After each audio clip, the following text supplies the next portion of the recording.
Do you want to be more creative? I know I do. And sometimes I've really struggled with creativity. Being an artist with my own painting studio for the last 10 years, I've come in and wondered, why can't I get to that flow state people are talking about where ideas just come to them? And sometimes I beat myself up about that. But then after a couple of times where things just went really well, I had great ideas, I made something that people enjoyed or got into an art show, I realized there was something in common with those good days. And kind of my thought on that is that it's not just about letting go, it's about forgiveness.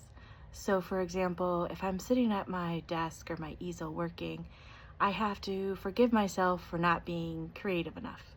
I have to think, well, I'm just gonna do what I can today. And I might have to even forgive my art supplies. Like my art supplies, maybe they just aren't what I really wanted. They aren't the best kind. They aren't the right medium that I was looking forward to. Something's not working about them. I'm just gonna let that go and forgive it and do it anyway. Or maybe I'm making work that's bringing up memories that aren't so good, memories that are good.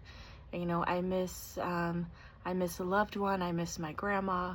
I'm using maybe her old thread that I got from her sewing box, or I'm thinking about a childhood memory because I'm illustrating kids out on a playground. I'm remembering what it was like when I was, 7 years old, and we got out the roller skates at our school, and we got to use roller skates on the playground one day, and I'm really concentrating on those memories. That brings up lots of emotions. So I might have to just do any amount of letting go, forgiving, just not thinking about what those emotions unless they're helpful and just saying, okay, I'm going to use what I have. I'm thankful for those times. I'm thankful for these people in my life. I'm thankful for the emotions, and I just do the work anyway. So you can see the pattern. And eventually I get some really intense work. People will say, wow, that's a really great illustration of a playground. Why is it so good? And I'll say, well, I was meditating on that memory. I couldn't get the medium quite right, but it came out well anyway. So that's one of my steps to creativity that I found works. And there's exponential amounts of time you might need to do that. And it just works every time. So the bigger the project, the more work, personal work you might end up doing, but it's worth it. I'll talk to you later.